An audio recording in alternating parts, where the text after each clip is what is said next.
Hello students, last class में जो अपन कर रहे थे वो कर रहे थे मैग्नेटिक फ्लक्स। ठीक है, और एक गाउस लॉ और पढ़ लिया था अपने मैग्नेटिज्म के लिए। कितना था, बी डॉट डी एल का साइक्लिक इंटीग्रेशन हमेशा कितना आता है, 0, because monopole does not exist. अगर मोनोपोल एग्जिस्ट करता then this law becomes B dot D L. B dot D A का cyclic integration is equal to क्या होता है, mu naught times pole strength, है ना जी। यहाँ तक अपन कर चुके हैं ना। चलिए अब कुछ छोटे छोटे जो टॉपिक अपन कर चुके हैं उनमें कुछ क्वेश्चंस देखिए। अपन जो टॉपिक कर चुके हैं उनके अंदर एक तो अपन फॉर्मूला पढ़ चुके, tau is equal to M B sine theta. एक पोटेंशियल एनर्जी पढ़ चुके हैं, किसी भी थीटा एंगल पे माइनस का M B cos theta.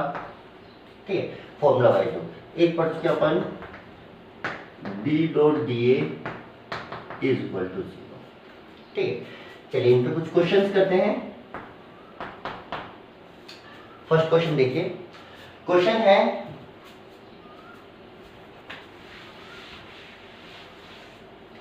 Question दिया हुआ है कि मान लीजिए एक मैग्नेटिक नीडल है, मैग्नेटिक नीडल,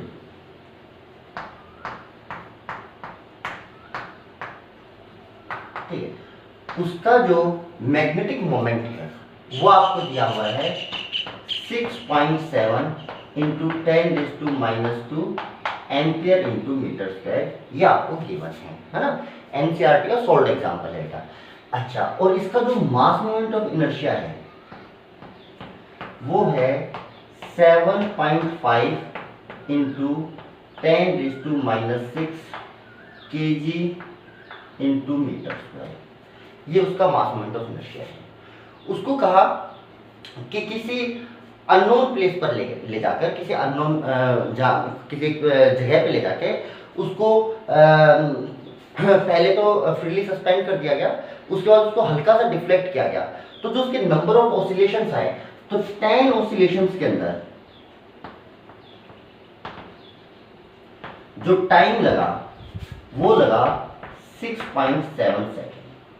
ठीक है, उसने कहा एक magnetic needle having the magnetic moment this and mass moment of inertia is this, ठीक है, is freely suspend at a place and it makes 10 oscillation in 6.7 second.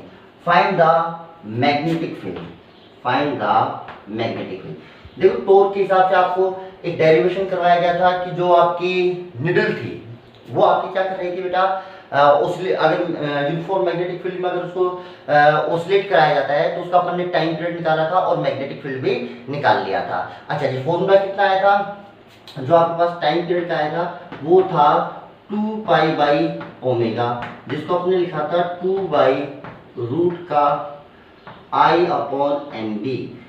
इसको अगर मुझे b की वैल्यू निकालनी होती है तो b इक्वल टू हो जाता है 4 पाई स्क्वायर आई अपॉन एन टी स्क्वायर। ये फॉर्मूला आया था लास्ट क्लास, लास्ट वीडियो देखना, उसके अंदर इसको ड्राइव करवा रखा है ना, मैग्नेटिक फील्ड का फॉर्मूला। चलिए जी, तो सबसे पहले मुझे पता चला 10 ऑसिलेशन में टाइम इतना है, तो एक ऑसिलेशन में टाइम यानी टाइम पीरियड जो होगा वो होगा 6.7 बाई 10 यानी 0.67। चलिए वैल्यू इस फॉर्मूले में पुट कर देते हैं, तो 4, इसको लिख लीजिए आप 3.14 का स्क्वायर इंटू आई यानी 7.5 इंटू 10⁻6 बाई एम 6.7 इंटू 10⁻²। ठीक है, एम, और ये हो गया बेटा आपका टाइम पीरियड का स्क्वायर यानी 0.67 का स्क्वायर। बेटा कैलकुलेशन करनी है आगे, कैलकुलेशन कर लीजिए, इसको सॉल्व कर लीजिए, जो भी आएगा वो मैग्नेटिक फील्ड की आपकी वैल्यू आ जाएगी, जो भी आएगी वो मैग्नेटिक फील्ड की वैल्यू आएगी। और सॉल्व करोगे तो ये लगभग 0.01 टेस्ला आ जाएगी। चलिए जी, दूसरा जो क्वेश्चन है,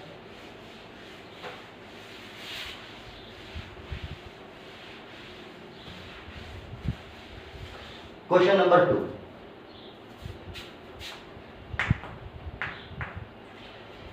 ऐसे कहा गया कि एक मैग्नेटिक नीडल को यूनिफॉर्म मैग्नेटिक फील्ड में प्लेस किया गया, और ये जो यूनिफॉर्म मैग्नेटिक फील्ड है ये 800 काउस, ये इसकी स्ट्रेंथ दे रखी है मैग्नेटिक फील्ड की। ओके अच्छा, 1 गाउस इक्वल टू कितना होता है बेटा 10⁻⁻⁴ टेस्ला होता है ना। एक अर्थ मैग्नेटिक निडल को इस मैग्नेटिक फील्ड में प्लेस किया गया, तो वो मैग्नेटिक निडल इससे 30 डिग्री एंगल पे रखी गई, ठीक है। तो अगर 30 डिग्री एंगल पे रखी गई है तो बेटा टॉर्क लगेगा, क्योंकि टॉर्क तो सिर्फ यूनिफॉर्म मैग्नेटिक फील्ड में आपने रखा है तो टॉर्क दो ही केस में लगता है, या तो थीटा 0 हो जाए या थीटा 180 हो जाए। थीटा इक्वल टू 0 के क्रॉसपोंड स्टेबल इक्विलिब्रियम कहलाता है, 180 के अक्रॉस अनस्टेबल इक्विलिब्रियम कहलाता है, ठीक है। तो फिलहाल तो 30 पे रखी है तो टॉर्क तो लगेगा ही, और इन्होंने कहा कि जो टॉर्क लगा ना वो लगा 0.016 न्यूटन इंटू मीटर, ये लगा टॉर्क। तो पहला पार्ट इन्होंने पूछा फाइंड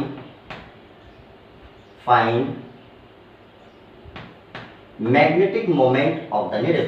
तो अपने फॉर्मूला लगाया कि टॉर्क का कितना होता है बेटा mb sin थीटा, वैल्यू रख दो टॉर्क की 0.016, बेटा m तो अपन को निकालना ही है, b की वैल्यू दे रखी है 800 इंटू 10⁻⁴, टेस्ला में कन्वर्ट करोगे इंटू साइन 30 डिग्री, सोल्व करोगे आ गया 0.016 इक्वल टू m इंटू ये हो जाएगा 8 इंटू 10⁻², ये -2 भी इधर आएंगे तो बेटा +2 हो जाएंगे, तो ये पॉइंट दो जगह शिफ्ट हो जाएगा, तो 2 पॉइंट शिफ्ट कर देता हूँ, देखो यहाँ से हटा के यहाँ लगा देता हूँ 1.6, ठीक है। इंटू साइन 30 वैल्यू होगी 1/2, कैंसिल कर लो बेटा, ये हो गया 4। तो जो m की वैल्यू आई वो आई 1.6/4 यानी 0.4। अच्छा, यूनिट कितनी होती है एम्पियर इंटू मीटर स्क्वायर, पहला पार्ट। क्वेश्चन समझ में आया? क्वेश्चन क्या था, एक मैग्नेटिक निडल है, मैग्नेटिक निडल को यूनिफॉर्म मैग्नेटिक फील्ड जिसकी स्ट्रेंथ आपको दे रखी है 800 गाउस, उसके अंदर 30 डिग्री एंगल पे रखा गया, तो उस पे इतना टॉर्क लगा, तो उन्होंने कहा फाइंड द एम। तो टॉर्क का फॉर्मूला बेटा आप सभी को याद है? यस सर, जो जो वैल्यू दे रखी है सब पुट कर दीजिए, फाइनल आपके पास आंसर आ जाएगा। चलिए, तो यहां से मैंने एम निकाल लिया 0.40 एम्पियर इंटू मीटर स्क्वायर, पहला पार्ट। दूसरा पार्ट जो इसका पूछा गया वो पूछा गया कि इस मैग्नेटिक निडल को most stable to unstable position में लेके जाएगा। जैसे मोस्ट स्टेबल पोजीशन कब होगी, जब ये स्टेबल इक्विलिब्रियम में कब होगी, जब ये निडल ऐसी होगी, यानी जब थीटा इक्वल टू 0 होगा। और अनस्टेबल पोजीशन कैसी होगी बेटा, ऐसी होगी, जब मैग्नेटिक निडल से अपोजिट यानी थीटा की वैल्यू 180 होगी। अब बोला कि इसी निडल को इस मैग्नेटिक फील्ड में स्टेबल इक्विलिब्रियम से अनस्टेबल इक्विलिब्रियम में लेके जाया जाए तो कितना वर्क करना पड़ेगा। देन द वर्क डन, जो वर्क डन आएगा वो पोटेंशियल एनर्जी में डिफरेंस के इक्वल ही आएगा। तो कितना आएगा बेटा, final potential energy minus initial potential energy, ये इन दोनों का जो डिफरेंस होगा वो तो किसके बराबर होगा बेटा, वर्क डन के बराबर। इतना वर्क अपन को करना पड़ेगा, ठीक है। तो फाइनल पोटेंशियल एनर्जी कितनी, फाइनल आप इस पोजीशन में लेके आ रहे हो, ये स्टेबल है, ये अनस्टेबल इक्विलिब्रियम है, तो कह रहा है स्टेबल से अनस्टेबल ले जाने में, तो ये आपकी फाइनल पोजीशन, ये आपकी इनिशियल। तो बेटा जब 180 होता है तो पोटेंशियल एनर्जी होती है mb माइनस, जब थीटा 0 होता है तो बेटा ये पोटेंशियल एनर्जी होती है -mb। तो सोल्व करोगे तो ये हो गया 2mb, this is amount of work done. Value निकाल लीजिए बेटा, वैल्यू निकाल लीजिए,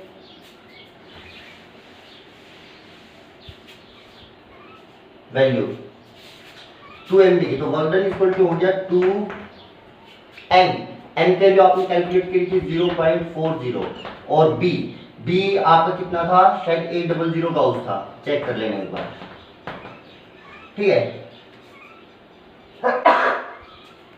सॉल्व कर लीजिए, जो भी आएगा आपके पास जो वर्क डन आएगा वो हो जाएगा 0.8 इंटू 8 इंटू 10⁻², इसको लिख लो 6.4 into 10⁻² joule. This amount of work done required to rotate this magnetic needle from stable equilibrium to unstable equilibrium. Okay, चलिए जी,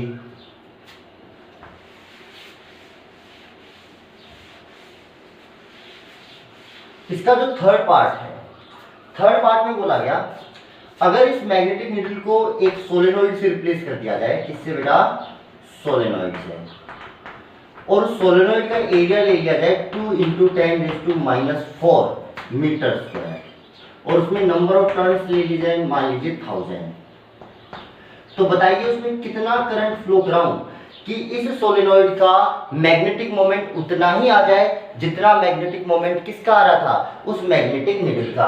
और उस मैग्नेटिक निडल का जो आ रहा था कितना आ रहा था बेटा, आपने निकाला था, वो आ रहा था magnetic moment 0.4 ampere into metre square. ये बोला इसमें कितना करंट फ्लो कराऊं इस सोलेनोइड के अंदर कि इसका मैग्नेटिक मोमेंट उस मैग्नेटिक निडल के मैग्नेटिक मोमेंट के बराबर हो जाएगा। इसका मैग्नेटिक मोमेंट कितना होता है बेटा, NIA, और ये कितना हो जाना चाहिए, उतना, यानी 0.4, n की वैल्यू दे रखी है बेटा 1000, ये हो गया बेटा I, और A की वैल्यू 2 × 10⁻⁴। तो देखो ये 30 है, तो 30 तो कैंसिल होगी, 10⁻⁴ कितना बचा बेटा, -1, इस -1 को इधर लाओगे तो बेटा ये हो जाएगा 4, और ये इधर क्या बचा, एक तो बचा 2 और एक बचा I, कट कर लीजिए 2, तो I की वैल्यू जो आ गई वो आ गई 2 एम्पियर। I की वैल्यू कितनी आ गई बेटा, 2 एम्पियर। तो ये दो छोटे छोटे क्वेश्चन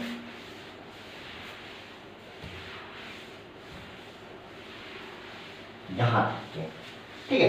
अच्छा जी, अब देखिए जो इसके बाद जो अपना टॉपिक है वो है अर्थ मैग्नेटिज्म।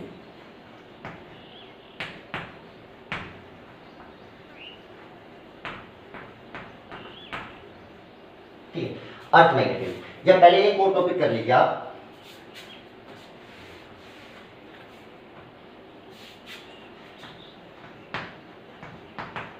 इलेक्ट्रिकल एनर्जी, यानी जो रिजल्ट होते हैं, जो आपने पढ़ा था इलेक्ट्रिक डाइपोल, और यहाँ पे अपन पढ़ रहे हैं मैग्नेटिक डाइपोल, तो अगर उनमें स्मॉल स्मॉल चीजों को रिप्लेस कर दिया जाए तो दोनों फॉर्मूले एक दूसरे में कन्वर्ट हो जाते हैं, काफी सारे सिमिलरिटीज होते हैं। कौन कौन सी सिमिलरिटी होती है वो देखो, मैं यहाँ पे लिख रहा हूँ बेटा डेटा, कि जो काम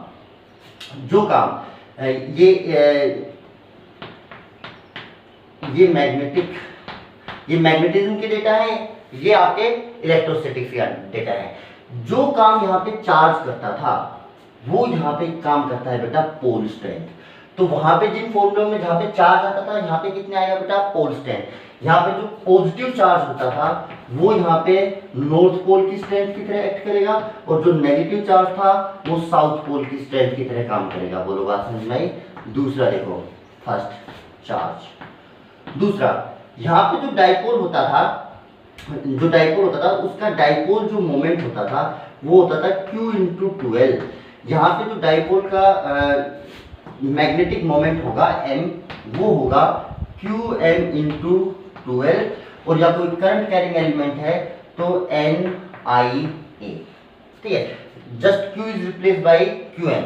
अच्छा जी, जो वहां पे काम में आता था P की जगह, ठीक है, जैसे वहां पे जो टॉर्क लगता था वो लगता था, जैसे मान लीजिए P × E, तो यहाँ पे जो टॉर्क की वैल्यू होगी वो हो जाएगी M × B, ठीक है। यहाँ पे जो कांस्टेंट लगता था 1/ε0, यहाँ पे उसकी जगह कांस्टेंट आएगा μ0। क्या आएगा बेटा, μ0। ये जो है फॉर्मूलों में जो चेंजेस आएंगे वो चेंजेस है। जैसे आप इसके एग्जांपल के तौर पे जो इलेक्ट्रिक डाइपोल था उसके एक्सिस पे इलेक्ट्रिक फील्ड आता था 2k, k कितना 1/4πε0 kp/r³। अब यहाँ पे जो इलेक्ट्रिक फील्ड की वैल्यू है इलेक्ट्रिक डाइपोल के एक्सिस पे, अगर मैग्नेटिक डाइपोल यानी मैग्नेट है तो उसके कारण मैग्नेटिक फील्ड आएगा 1/4π। अब 1/ε0 की जगह कितना लिख दो बेटा, μ0, तो ये कितना हो जाएगा μ0। बेटा P, जो P था उसकी जगह क्या रखना पड़ेगा आपको, P की जगह रखना पड़ेगा m/r³। ऐसे अगर मैं कहूँ बेटा ये एक्सिस के ऊपर था, एक्सिस ऐसे ही मैं बोलूं जैसे इक्वेटोरियल एक्सिस पे अगर आपको ये इलेक्ट्रिक डाइपोल वाला फॉर्मूला याद है तो कितना होता था बेटा, केपी, के कितना, इतना, केपी अपॉन आर क्यूब। तो मैग्नेटिक फील्ड जो मैग्नेटिक डाइपोल यानी मैग्नेट के इक्वेटोरियल एक्सिस पे देखोगे तो कितना आएगा बेटा, mu naught upon 4 pi P by R cube. तो यानी सभी फॉर्मूले सिमिलरिटी से याद रखे जा सकते हैं, बस जो मेन चेंजेस आते हैं वो क्या क्या आते हैं बेटा, जो Q is replaced by QM, P is replaced by M, E is replaced by B, 1 upon epsilon not is replaced by mu naught. बाकी सब फॉर्मूले लगभग सेम होते हैं। चलिए जी, अब देखिए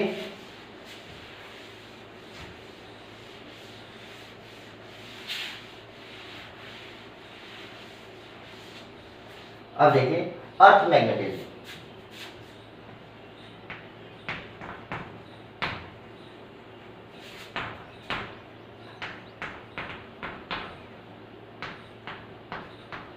अर्थ मैग्नेटिज्म, ठीक है। चलिए अर्थ मैग्नेटिज्म की बात करते हैं। देखो तो एक्सपेरिमेंट से या कुछ ऐसे एविडेंस मुझे मिले जिससे मुझे पता चला कि अर्थ एक मैग्नेट की तरह बिहेव करती है। कैसे बिहेव करती है, मैग्नेट की तरह बिहेव करती है। अच्छा, जो एविडेंस अर्थ मैग्नेटिज्म क्या होता है बेटा, the earth behaves like a big magnet, एक मैग्नेट की तरह बिहेव करती है ना।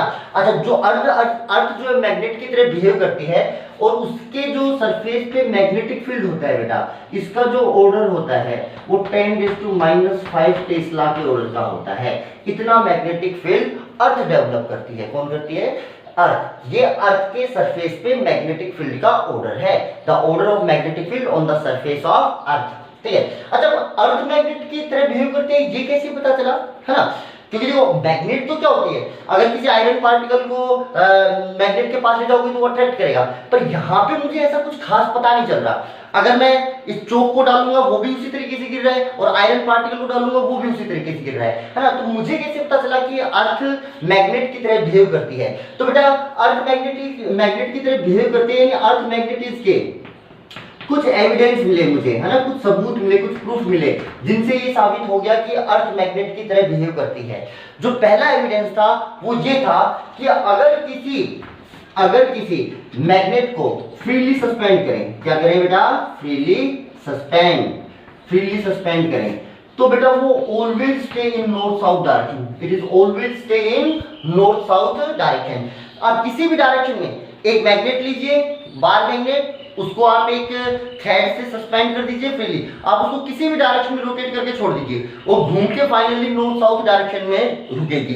तो हमेशा नॉर्थ साउथ डायरेक्शन में ही क्यों रुक रही है, चाहे मैं उसको किसी भी डायरेक्शन में छोड़ूं, वो फाइनली नॉर्थ साउथ डायरेक्शन में ही जाके रुक रही थी। तो इससे मुझे ये पता चला कि अच्छा, मैग्नेट यानी कोई ना कोई तो उसके ऊपर फोर्स या टॉर्क ऐसा लग रहा है जो उसको फाइनल घुमा के उस डायरेक्शन में लेके जा रहा है। और मैग्नेटिक नीडल के ऊपर जो फोर्स या टॉर्क जो अप्लाई कर सकता है वो कौन कर सकता है बेटा, मैग्नेटिक फील्ड है। कौन कर सकता है, मैग्नेटिक फील्ड। इसका मतलब अर्थ के ऊपर मैग्नेटिक फील्ड तो अवेलेबल है और ये बात सभी जगह पे एप्लीकेबल थी। अर्थ के किसी भी पार्ट में जाके आप करोगे ऐसा, हमेशा जो मैग्नेट है वो नॉर्थ साउथ डायरेक्शन में रुक रहेगी। यानी पूरी अर्थ के ऊपर एक मैग्नेटिक फील्ड अवेलेबल है जिसकी डायरेक्शन नॉर्थ टू साउथ है, जिस डायरेक्शन में आपकी मैग्नेट रुक रही थी। ठीक है, देखो वापिस से समझिए, मैंने किसी थ्रेड से किसी बार मैग्नेट या मैग्नेटिक नीडल को सस्पेंड किया और उसको किसी भी डायरेक्शन में ऐसे करके छोड़ दिया, वो वापस घूमती घूमती नॉर्थ साउथ डायरेक्शन में आ रही है। इसका मतलब उस मैग्नेटिक नीडल पे कोई ना कोई फोर्स या टॉर्क ऐसा लग रहा है जो उसको रोटेट करके एक पर्टिकुलर डायरेक्शन में लेके आ रहा है। अब किसी मैग्नेटिक नीडल पे जो फोर्स या टॉर्क जो अप्लाई कर सकता है वो कौन कर सकता है, मैग्नेटिक फील्ड। यानी अर्थ के ऊपर एक मैग्नेटिक फील्ड अवेलेबल है। अच्छा, तो ये माना गया। अच्छा, अब ये लगभग पूरी अर्थ के ऊपर, ये किसी भी जगह आप इंडिया में करोगे तब भी ऐसा ही हो रहा है और चाइना में करोगे, अमेरिका में करोगे, सब जगह हो रहा है। यानी पूरी अर्थ के ऊपर मैग्नेटिक फील्ड अवेलेबल है। हालांकि मुझे उसका एहसास नहीं हो रहा था, मुझे तो ये मैग्नेट जब यहाँ जाके रुकने लगी तब मुझे जाके पता चला कि हाँ मैग्नेटिक फील्ड पूरे अर्थ के ऊपर है। अच्छा, मुझे पहले कोई एहसास नहीं हो रहा था कि मैग्नेटिक फील्ड है। क्योंकि जो मैग्नेटिक फील्ड का जो ऑर्डर था, जो मैग्नेटिक फील्ड है वो बहुत वीक है, बहुत कम मैग्नेटिक फील्ड अवेलेबल है, इसलिए मुझे जनरली पता नहीं चल रहा था। पर जैसे ही वो मैग्नेट हमेशा एक पर्टिकुलर डायरेक्शन में जाके रुकने लगी, मुझे ये पता चलने लग गया कि हाँ कोई ना कोई मैग्नेटिक फील्ड तो है, भले ही कम है या ज्यादा है पर है। और अब इतना बड़ा मैग्नेटिक फील्ड जो पूरी अर्थ के हर पार्ट में अवेलेबल है, तो ये आइडिया लगाया गया कि अर्थ ही मैग्नेटिक फील्ड जनरेट कर रही है, यानी अर्थ मैग्नेट की तरह बिहेव करती है। तो जो पहला एविडेंस मिला अर्थ मैग्नेटिज्म का वो क्या था? The freely suspended magnet always stay in north south direction, it means magnetic field available on earth surface in north south direction. ठीक है, तो और वो मैग्नेटिक फील्ड कौन जनरेट कर रहा है? अर्थ, ऐसा मान लिया गया। दूसरा मुझे एक और चीज मिली, वो मिला existence of neutral point. Neutral point, अच्छा न्यूट्रल पॉइंट क्या होते हैं? देखो, न्यूट्रल पॉइंट वो पॉइंट्स होते हैं जहां पे नेट मैग्नेटिक फील्ड जीरो होता है। नेट मैग्नेटिक फील्ड जीरो होता है। मान लीजिए मैंने यहां पे कोई मैग्नेट रखी, ठीक है, यहां पे मैंने कोई मैग्नेट रखी, अगर मैं इस पॉइंट पे कोई मैग्नेटिक फील्ड देखना चाहूं तो देखो मैग्नेटिक मोमेंट की डायरेक्शन किधर होती है बेटा? इधर। तो इसके कारण जो मैग्नेटिक फील्ड आएगा वो आएगा, ये क्या इसकी इक्वेटोरियल एक्सिस है, ये मैग्नेट है, ये नॉर्थ पोल, ये साउथ पोल, यानी ये पॉजिटिव ये नेगेटिव, डायरेक्शन मैग्नेटिक मोमेंट की नेगेटिव टू पॉजिटिव, यानी साउथ टू नॉर्थ पोल, और ये इसकी इक्वेटोरियल एक्सिस है। इसके इस इक्वेटोरियल एक्सिस पे अगर मैं मैग्नेटिक फील्ड देखूं तो वो आएगा mu naught upon 4 pi M upon R cube, ये तो मैग्नेटिक फील्ड आएगा। अच्छा जी, और इसकी डायरेक्शन आएगी जो इधर एम की डायरेक्शन आएगी उससे अपोजिट, इक्वेटोरियल एक्सिस पे अपोजिट डायरेक्शन होती है और एक्सिस के ऊपर सेम डायरेक्शन होती है। अच्छा जी, अब देखो इस मैग्नेट के कारण यहां पे जो मैग्नेटिक फील्ड है वो बेटा इतना है, इसकी वैल्यू जीरो कब होगी? इसकी वैल्यू जीरो, मैग्नेटिक फील्ड, इसके द्वारा जनरेटेड मैग्नेटिक फील्ड वैल्यू, इसकी वैल्यू जीरो होगी जाके इंफिनिटी पे, जब आप आर की वैल्यू इंफिनिटी रख दोगे। अच्छा, पर ऐसा नोट किया गया कि जैसे मान लो ये नॉर्थ साउथ पोल ये अर्थ के हैं, देखो ये अर्थ, ये डायरेक्शन वाले हैं, ये north pole south pole magnet के हैं, ये साउथ, ये आपका ईस्ट, ये आपका वेस्ट। तो देखा गया मैग्नेट के कारण यहाँ पे मैग्नेटिक फील्ड मान लो बी इधर है, और ये मैग्नेटिक फील्ड डिस्टेंस के साथ डिक्रीज हो रहा है, ठीक है, पर जीरो कहां पे जाके हो रहा है? इंफिनिटी पे। अब यहां पे देखा गया कि इससे कुछ दूर में गया एक ऐसा पॉइंट आया जहां पे मैग्नेटिक फील्ड की वैल्यू जीरो हो गई, यानी नेट मैग्नेटिक फील्ड जीरो हो गया। अब इसके हिसाब से देखूं तो मैग्नेट के कारण तो कोई ना कोई मैग्नेटिक फील्ड हो गई, ये तो जाके इंफिनिटी पे जीरो होगा, इंफिनिटी से पहले तो जीरो हो ही नहीं सकता है ना। अच्छा, फिर भी मैग्नेटिक फील्ड यहाँ पे जीरो आ रहा है, यानी जो मैं इस पॉइंट पे अगर कोई मैग्नेटिक निडल रखूंगा तो उसके अंदर कोई डिफ्लेक्शन नहीं आ रहा है। अच्छा जी, इसका तो एक ही मतलब हो सकता है, अगर ये मैग्नेटिक फील्ड की वैल्यू जीरो नहीं है फिर भी यहाँ पे मैग्नेटिक फील्ड जीरो है, तो यानी इसके इक्वल और अपोजिट कोई ना कोई मैग्नेटिक फील्ड तो यहाँ पे अवेलेबल है। और बेटा वो माना गया, वो कहाँ किसने डेवलप किया है? अर्थ ने, क्योंकि इसके अलावा तो मैंने कोई मैग्नेटिक एलिमेंट इसके आसपास लिया नहीं, मैंने सिंपल एक मैग्नेट रखी, सिंपल एक मैग्नेट रखूंगा तो इस इक्वेटोरियल एक्सिस पे इंफिनिटी से पहले कहीं पे भी जीरो मैग्नेटिक फील्ड नहीं हो सकता है, पर इससे कुछ डिस्टेंस पे मैग्नेटिक फील्ड जीरो आ रहा था, है ना। जिन पॉइंट्स पे ऐसा हो रहा था उनको बोला गया न्यूट्रल पॉइंट। क्या बोला गया? Neutral points. अच्छा जी, इन पे नेट मैग्नेटिक फील्ड कितना आ रहा था? जीरो। अब यहाँ पे बार मैग्नेट ने तो कुछ ना कुछ मैग्नेटिक फील्ड जनरेट किया है, इससे पता चला कि यहाँ पे इस बार मैग्नेट के मैग्नेटिक फील्ड के अलावा कोई ना कोई तो मैग्नेटिक फील्ड अवेलेबल है जो इस मैग्नेटिक फील्ड का अपोज कर रहा है, जिसके कारण नेट मैग्नेटिक फील्ड कितना हो गया आपका? जीरो।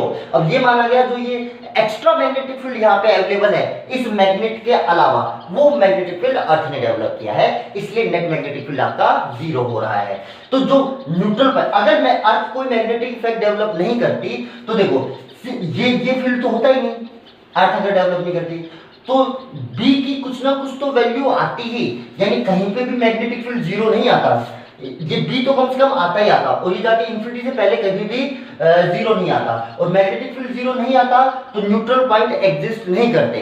तो न्यूट्रल पॉइंट का एग्जिस्टेंस ये बता रहा था कि अर्थ मैग्नेट की तरह बिहेव कर रही है या मैग्नेटिक इफेक्ट्स डेवलप करती है। अगर मैं आपसे पूछूं बेटा न्यूट्रल पॉइंट पे क्या हो जाता है, क्या magnetic field due to magnet zero हो जाता है? नहीं। क्या magnetic field due to earth zero हो जाता है? नहीं। क्या नेट मैग्नेटिक फील्ड जीरो हो जाता है? यस सर, नेट जीरो हो जाता है। ये दोनों जीरो नहीं, ये दोनों तो इक्वल और अपोजिट हो जाते हैं। न्यूट्रल पॉइंट में क्या मैग्नेट का मैग्नेटिक फील्ड अवेलेबल रहता है? Yes sir. क्या न्यूट्रल पॉइंट पे अर्थ का मैग्नेटिक फील्ड भी अवेलेबल रहता है? Yes sir. पर नेट कितना हो जाता है बेटा? जीरो। कई बार जैसे छोटा क्वेश्चन मैं आपसे पूछूं कि नेट न्यूट्रल पॉइंट पे क्या हो जाता है? Magnetic field due to magnet is zero, magnetic field due to earth is zero, net magnetic field is zero. तो बेटा नेट मैग्नेटिक फील्ड क्या होगा बेटा? जीरो। या मैं कह दूं बेटा फोर्थ ऑप्शन ना जैसे नन ऑफ दिस या ऑल ऑफ दिस, तो आपका कौन सा आएगा? Net magnetic field become zero. तो ये दो एविडेंस मुझे ऐसे मिले जिससे ये श्योर हो चुका था कि अर्थ एक मैग्नेट की तरह बिहेव करती है या मैग्नेटिक इफेक्ट डेवलप करती है। वापस से थोड़ी सी बातें देखिए। अर्थ मैग्नेटिज्म, ठीक है, अर्थ मैग्नेटिज्म क्या होता है? ये study of magnetic effect of earth होती है। Study of magnetic effects of earth is known as earth magnetism. Earth के मैग्नेटिक इफेक्ट की स्टडी करना अर्थ मैग्नेटिज्म कहलाता है। अच्छा जी, अर्थ मैग्नेटिक फील्ड डेवलप करती है, इसका जो एविडेंस है वो मुझे कहां से मिला? अच्छा चलो, अर्थ मैग्नेटिज्म क्या हुआ? The study of magnetic effect of earth is known as earth magnetism. Earth के ऊपर जो मैग्नेटिक फील्ड अवेलेबल है उसका ऑर्डर कितना है बेटा? 10⁻⁵ टेस्ला, जो कि बहुत ही कम है। ये इसको मैं लिख दूं बेटा लगभग 0.1 गॉस। या आप आगे क्वेश्चन में देखेंगे जब मैं कहूंगा अर्थ ने मैग्नेटिक फील्ड जनरेट किया, किसी पॉइंट का अर्थ का मैग्नेटिक फील्ड 0.4 गॉस है, इस टाइप से मैं बोला दूंगा कि 0.1 गॉस। इस ऑर्डर का मैग्नेटिक फील्ड अर्थ के सरफेस पे होता है। तो earth magnetism study of magnetic effect of earth. Earth के सरफेस पे मैग्नेटिक फील्ड का जो ऑर्डर होता है 10⁻⁵ टेस्ला या 0.1 गॉस, ठीक है। उसके बाद आई बेटा बात है एविडेंस की कि क्या एविडेंस है कि अर्थ मैग्नेट की तरह बिहेव करती है। तो फर्स्ट एविडेंस कि the freely suspended magnet always stay in north south direction. It means a magnetic field is available in north south direction all over the earth. It means earth behaves like a magnet. इतना बड़ा magnetic field तो अर्थ ही generate कर सकती है। दूसरा, existence of neutral point. अगर मैं magnet को रख रहा हूं उसके पास न्यूट्रल पॉइंट मिल रहे हैं, इसका मतलब ये हो गया कि कोई ना कोई तो ऐसा फील्ड अवेलेबल है जो इस फील्ड का अपोज करके उसको नेट मैग्नेटिक फील्ड कितना बना रहा है बेटा? जीरो। और इनका एग्जिस्टेंस इस बात का प्रूफ था कि अर्थ मैग्नेट की तरह बिहेव करती है। चलिए जी और चीज देखिए।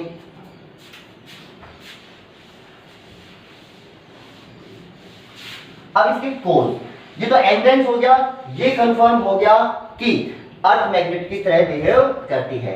इसके बाद बेटा कोज। अच्छा कोज कि कारण क्या है अर्थ मैग्नेट की तरह बिहेव क्यों करती है? इसके जो आइडिया लगाए गए जो कि अर्थ मैग्नेट की तरह क्यों बिहेव कर रही है, वो टाइम टू टाइम अलग अलग आइडिया लगाए गए, ठीक है। वो जैसे मान कोई किसी ने एक्सपेक्टेड कोज दिया कि शायद ऐसा हो सकता है, अब उसने अपना जो आइडिया दिया वो सही भी हो सकता है या गलत भी हो सकता है। तो टाइम टू टाइम अलग अलग आइडिया सामने आए, अपन सारे ही पढ़ लेते हैं। सबसे पहले एक आइडिया ये आया कि एक बड़ी बार मैग्नेट, ठीक है, एक जायंट बार मैग्नेट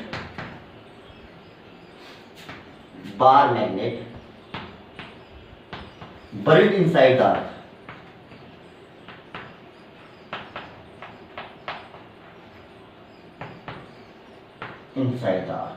सबसे पहले ऐसा माना गया कि एक बहुत बड़ी बार मैग्नेट अर्थ के अंदर जो है दबी हुई है ना। अच्छा जी, और नॉर्थ साउथ डायरेक्शन में जो इस buried along north south direction, जिसके कारण नॉर्थ साउथ डायरेक्शन के अंदर एक मैग्नेटिक फील्ड जनरेट हो गया। ये सबसे पहले एक आइडिया लगाया गया, ठीक है। But due to this idea, जो ये आइडिया लगाया गया, इससे बहुत सारे फैक्ट थे जो क्लियरिफाई नहीं हो पा रहे थे। उसके बाद ऐसा लगा कि शायद ऐसा तो नहीं है, ठीक है। फिर जब दोबारा आइडिया लगाया गया तब ये बोला गया कि अर्थ के अंदर जो मोल्टन स्टेट में बहुत सारे मोल्टन स्टेट में बहुत सारे मैग्नेटिक मटेरियल्स हैं,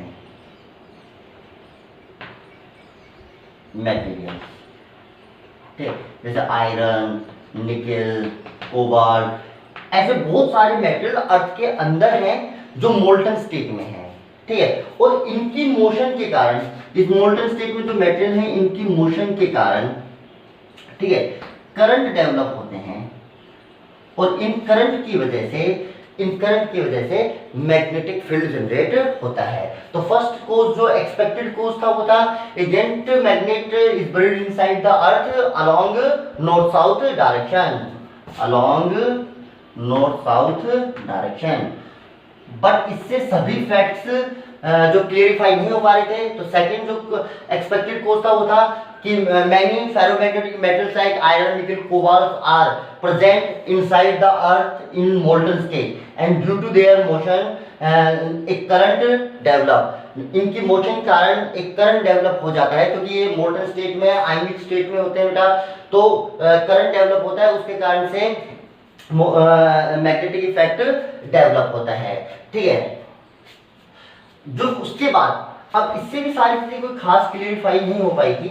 ठीक है, जो थर्ड लास्ट अब जो कोज, इसको बेटा डायनमो इफेक्ट भी बोला जाता है। इसको क्या बोला जाता है? Dynamo effect of earth. Dynamo effect of अर्थ क्या है कि there are many ferromagnetic metal in molten state inside the earth. Due to their motion, currents are developed which generate the magnetic effect. This effect is known as dynamo effect of earth. अर्थ का dynamo effect कहलाता है।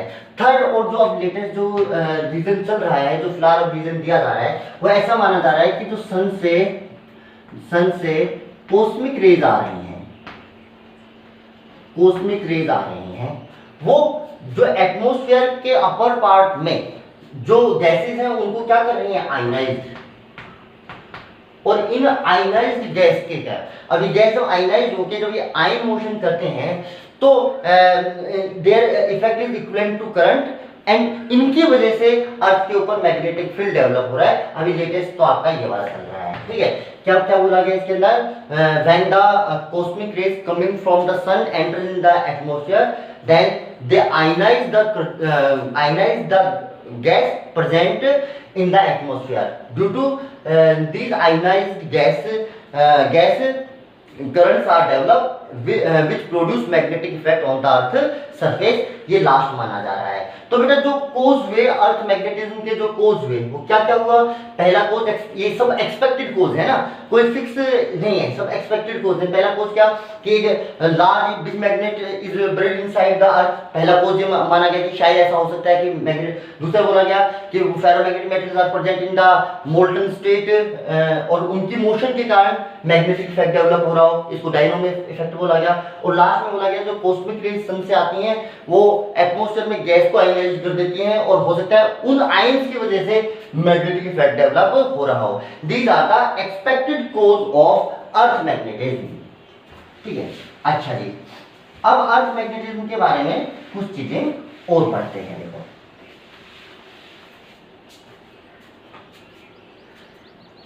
अर्थ की जो shape है लगभग ऐसी होती है, एग्जैक्ट स्फेरिकल नहीं होती पर लगभग ऐसी होती है। ठीक है, अच्छा जी, ये इस एक्सिस के अबाउट, जिस एक्सिस के अबाउट घूमती है, रोटेट होती है, इसको बोलते हैं इसकी एक्सिस ऑफ रोटेशन। क्या बोलते हैं?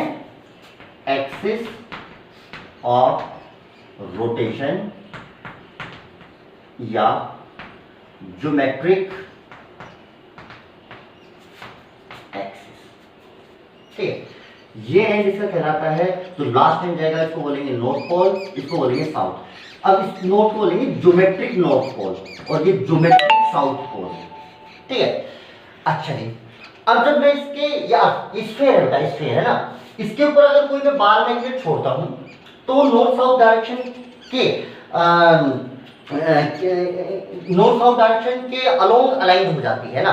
जब वो नॉर्थ साउथ डायरेक्शन के अलोंग अलाइन होती है तो वो एग्जैक्टली एक्सिस ऑफ रोटेशन के अलोंग अलाइन नहीं होती, उससे कुछ टिल्टेड रहती है। ऐसे जैसे मैं मैग्नेट छोड़ूंगा तो वो कुछ ऐसे जाके स्टे करती है, वो एग्जैक्ट एक्सिस ऑफ रोटेशन की डायरेक्शन में अलाइन नहीं होती। यानी जो मैग्नेटिक फील्ड अवेलेबल है अर्थ का वो एग्जैक्टली ज्योमेट्रिकल साउथ से ज्योमेट्रिकल नॉर्थ की तरफ अवेलेबल नहीं है, जबकि यहां से कुछ टिल्टेड है, यानी कुछ मैग्नेटिक फील्ड ऐसे अवेलेबल है इस एक्सिस के अलोंग। तो जिस एक्सिस के अलोंग ये फ्रीली सस्पेंडेड मैग्नेट जाके रुक जाती है, इस एक्सिस को बोला जाता है magnetic axis. Magnetic axis of अर्थ, ठीक है। और ये जो एंड आता है इसको बोला जाता है मैग्नेटिक नॉर्थ और ये बोला जाता है मैग्नेटिक साउथ। जब किसी मैग्नेट को आप फ्रीली सस्पेंड करोगे तो वो एग्जैक्टली ज्योमेट्रिक एक्सिस की तरफ अलाइन नहीं होती, थोड़ा सा टिल्टेड होती है, ठीक है। तो ये जो जिस डायरेक्शन के अलोंग ये टिल्टेड होती है इसको तो मैग्नेटिक एक्सिस बोला गया। अब इसका जो एंड ज्योमेट्रिकल नॉर्थ की तरफ आ रहा है उसको मैग्नेटिक नॉर्थ और जो साउथ की तरफ आ रहा है उसको क्या बोला गया, ज्योमेट्रिक साउथ, ठीक है।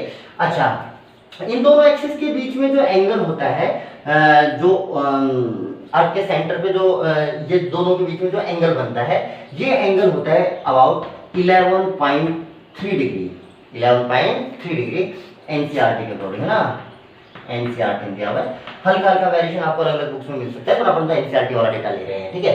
तो जो सबसे पहले अर्थ जिस एक्सिस के अबाउट रोटेट करते हैं उसको क्या बोला गया, ज्योमेट्रिक एक्सिस, ये ज्योमेट्रिक नॉर्थ, ये ज्योमेट्रिक साउथ। अगर किसी मैग्नेट को फ्रीली सस्पेंड किया गया तो वो इस ज्योमेट्रिक एक्सिस से कुछ टिल्ट होके अलाइन हुई, तो जो ये टिल्ट होके जो एक्सिस बनी इसको बोला गया मैग्नेटिक एक्सिस। इस एक्सिस का जो ज्योमेट्रिक नॉर्थ डायरेक्शन में एंड आ रहा है उसको बोला गया मैग्नेटिक नॉर्थ और जो साउथ डायरेक्शन में जो एंड आ रहा था उसको बोला गया मैग्नेटिक साउथ। ओके जी, और देखिए, और जो अगर मैं इक्वेटोरियल एक्सिस के ऊपर देखूं तो इन दोनों एक्सिस के बीच में जो एंगल बन रहा था, यानी मैं इस पॉइंट पे इन दोनों एक्सिस के बीच में एंगल देखूं तो ये लगभग अप्रोक्सीमेट 11.3 डिग्री बन रहा था एनसीईआरटी के अकॉर्डिंग, ठीक है। अच्छा जी, और देखिए, जो प्लेन अर्थ को दो इक्वल पार्ट्स में कट करता है, ये वाला प्लेन, जो प्लेन अर्थ को दो इक्वल पार्ट्स में डिवाइड करता है और जो ज्योमेट्रिक एक्सिस के परपेंडिकुलर होता है इसको बोला जाता है ज्योमेट्रिक इक्वेटर। Geometric equator. अच्छा, और देखो, अगर मैं एकदम स्ट्रेट करें ना, अगर मैं इसको टेढ़ा काटूंगा तब भी तो दो पार्ट बन जाएंगे, और वो प्लेन जो अर्थ को दो इक्वल पार्ट्स में डिवाइड करता है बट जो मैग्नेटिक एक्सिस के परपेंडिकुलर होता है उसको बोला जाता है बेटा magnetic equatorial plane. Magnetic equatorial plane. चलिए, तो ज्योमेट्रिक इक्वेटोरियल प्लेन क्या होता है, the plane which divides earth in equal parts and perpendicular to geometric axis of earth is known as geometrical equilateral plane, and the plane which divides earth in two equal parts and perpendicular to the magnetic axis of earth is known as magnetic equatorial plane। चलिए जी, इतनी चीजें मुझे पता चली। चलो और थोड़ी सी चीजें देखते हैं इसके बारे में, वापस से थोड़ा सा डायग्राम बनाते हैं।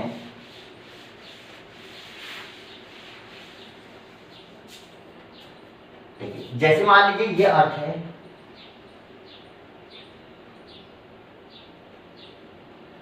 ये इसकी ज्योमेट्रिक एक्सिस है, ये ज्योमेट्रिकल नॉर्थ है, ये ज्योमेट्रिकल साउथ है,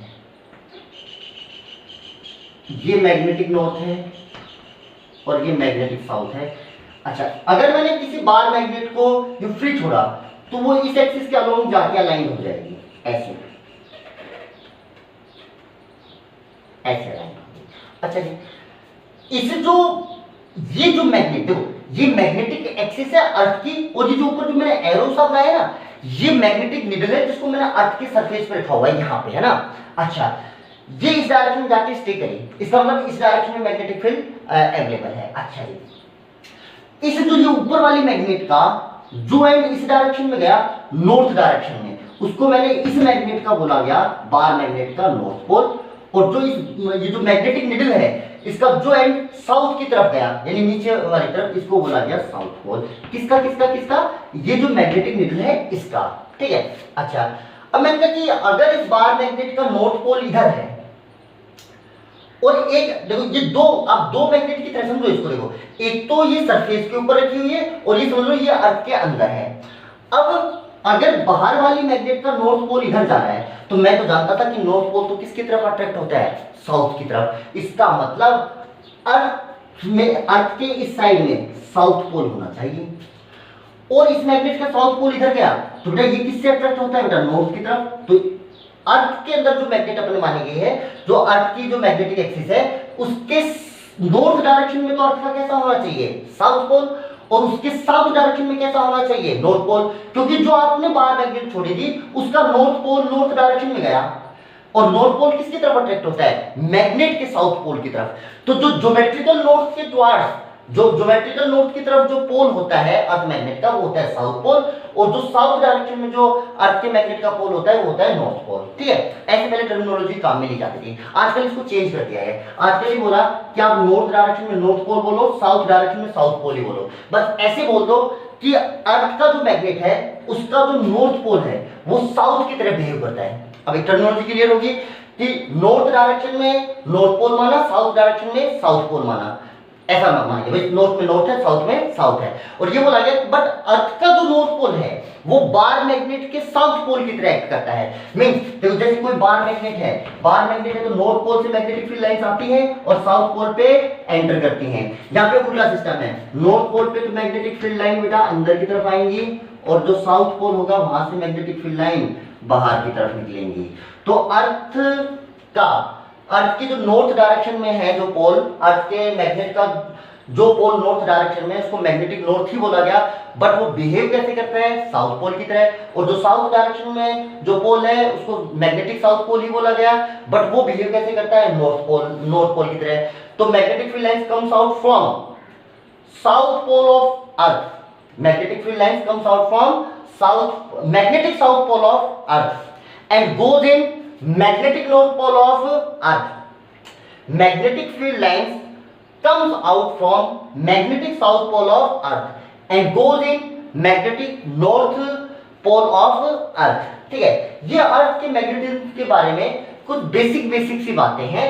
इसके अलावा अभी अपन को इसके बाद नेक्स्ट क्लास में आपको कराने वाला हूं elements of earth magnetism, earth magnetism के एलिमेंट्स कराने वाला हूं। उसके बाद मैग्नेटिक मटेरियल्स के बारे में कुछ पढ़ेंगे। आज की क्लास में इतना ही सफिशिएंट है, बाकी अपन नेक्स्ट क्लास में देखेंगे। Okay, thank you.